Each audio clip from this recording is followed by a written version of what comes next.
Hey there, last night I literally fell asleep uploading the review to the last two movies. So here we are with the next installments in the Friday the 13th series. Here goes.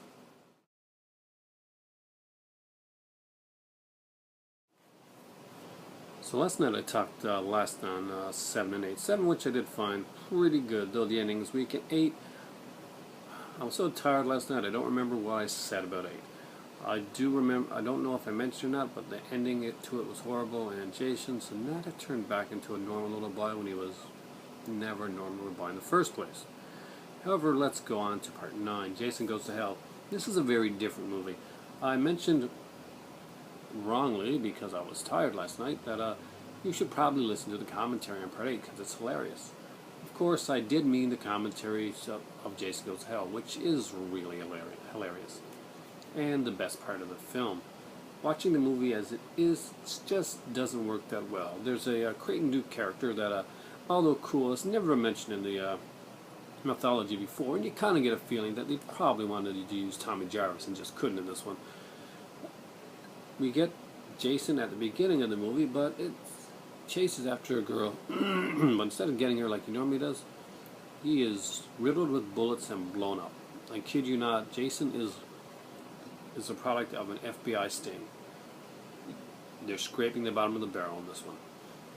We will see the Voorhees family in the town, and we will even see that for some reason they have little parts of different horror movies in their basement. Necronomicon, for instance. Just little things. If you watch the movie, the basement scene is probably one of the most interesting. Jason is not in this film very much. Well, he is and he isn't. We find out at this point that Jason, no, it wasn't just a guy that was a kid that was supposed to drown, but he hadn't drowned and went over to the other side of Crystal Lake and lived there as a mountain man, and was killed people after his mother died, because he came out and actually got to see his mother. She was getting beheaded, and then he was killed by Tommy Jarvis, and then he came back because he got hit by by lightning with a rod, even though it had been said that he had been cremated in the movie before that, and that he actually became a normal little boy after he got hit by toxic waste because he turned into Ghost Jason. Yeah, it's got confusing over the years. And this is probably, this is as bad as it gets. Friday the 13th, Jason, well, actually not Friday the 13th at all, I don't think it was even used. Jason Goes to Hell, the final Friday, because we hadn't heard that one before, is really, really bad. It does have John LeMay, who was in the Friday the 13th TV series, which, actually is higher quality than the movies were. Although I do really, really enjoy the Friday the 13th movies, you can't deny the fact that if you've seen the TV series, by far and large, there's bigger directors, and some of those are actually pretty creepy quality stuff. So he left the series, and he went on to do the Friday the 13th film. Sadly, he picked this one, which was pretty bad. I really don't have a lot to say about this. Basically, this is body jumping Jason. He goes from body to body, because Jason is actually a little demon. There's a little demon in Jason's body that and he has to be born of another Voorhees, so he has to get inside of a Voorhees body and be reborn, which in the end of the movie he finally does, in a dead body. Not sure how that works, but we'll just say it works. At least it's not brain surgery or rocket science. It's not even a good Friday the 13th movie. You can probably skip 9 unless you're really, really completist. I own it. But it's not a good movie. Jason X, however, is fun. It is definitely not the average Friday the 13th movie. It's very tongue-in-cheek.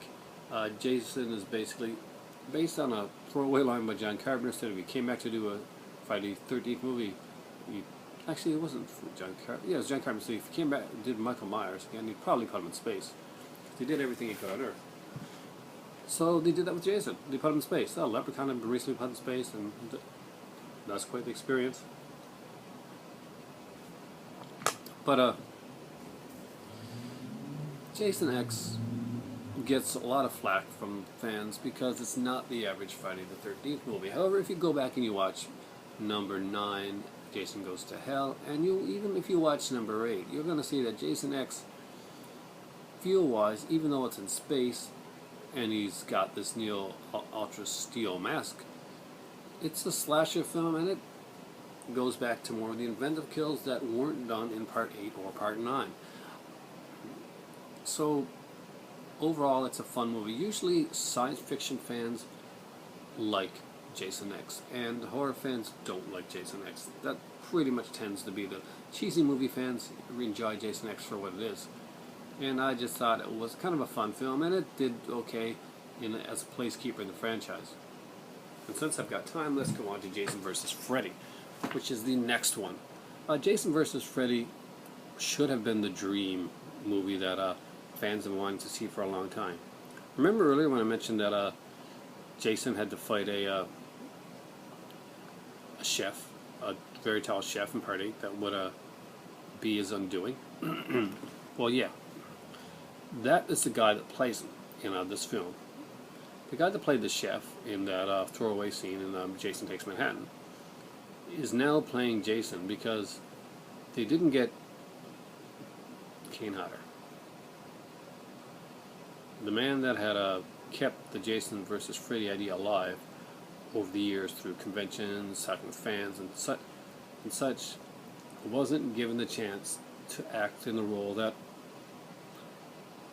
was around because he kept it going. Instead, they used a Canadian stuntman who just did what the director told him, and I'm sorry around you, but you really didn't understand the character of Jason, and neither did the scriptwriters. For the first time ever, we see that Jason is afraid of water.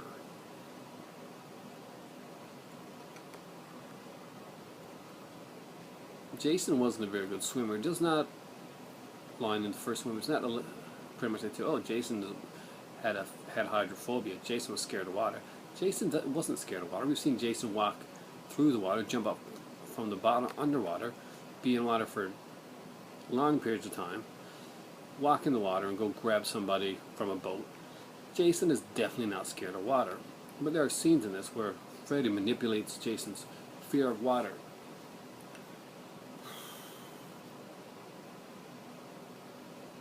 I did like seeing Catherine Isabel in a small role in the film. There was a shower scene. Unfortunately, there was a body double, which is a shame because Catherine Isabel is a very, very beautiful lady.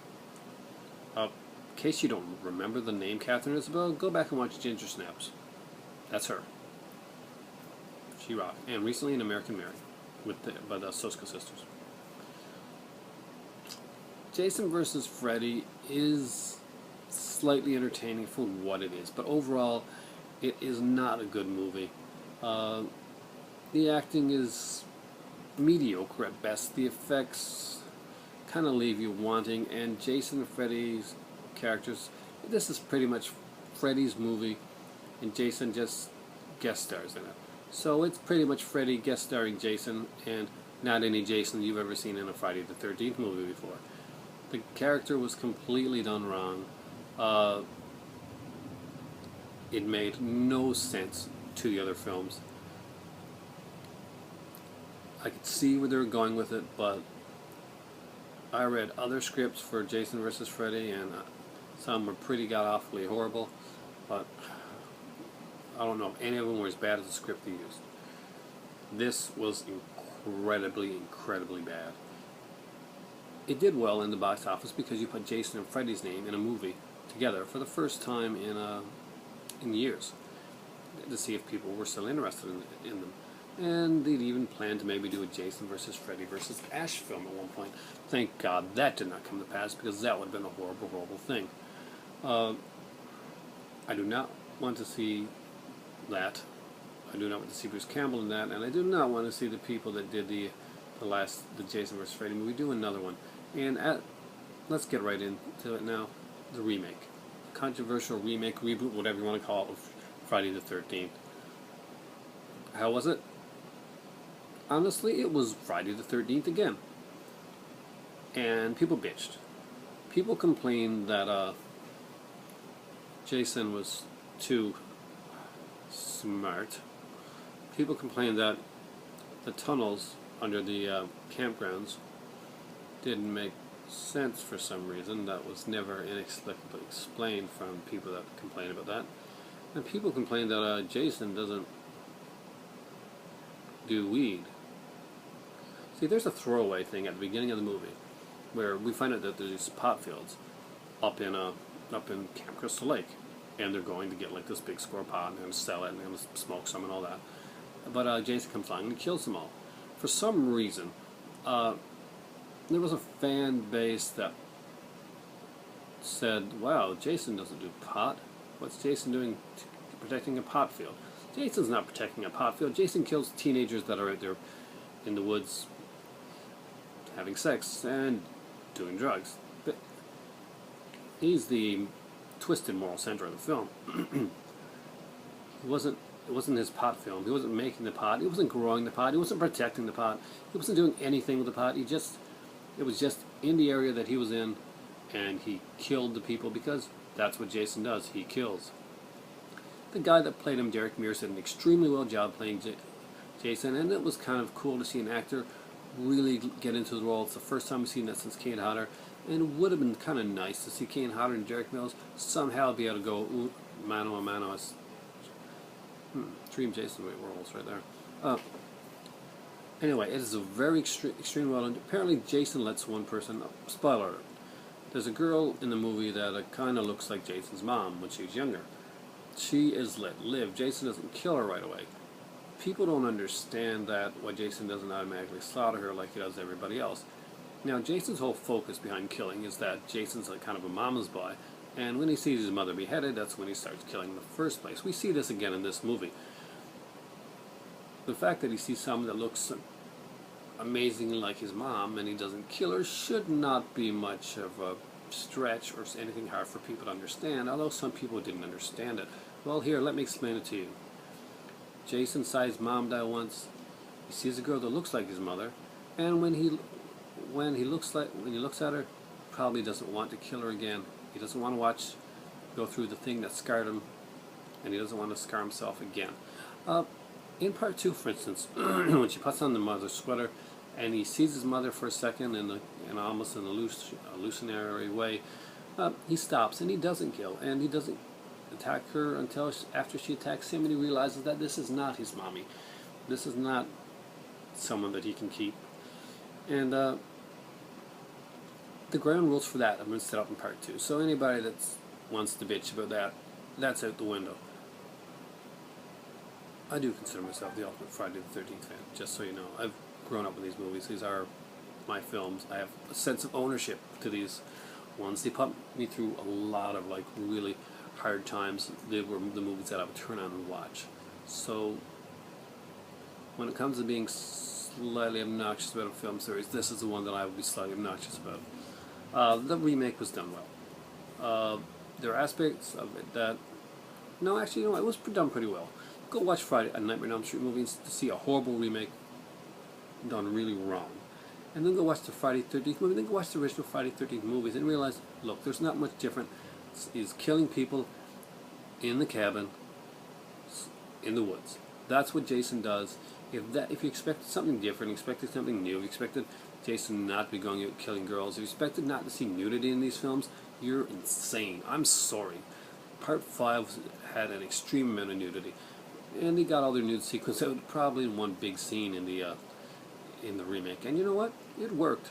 It worked for what it was. If you do not want to see nudity in a horror movie, and you don't want to see kind of like plot get holes or stuff like that, you probably shouldn't be watching Friday the 13th. But here we go. I've got them all done. All the Friday the 13th movies until the next one comes out in 2015. Right now it's time for me to finish my tea. It's time for tea.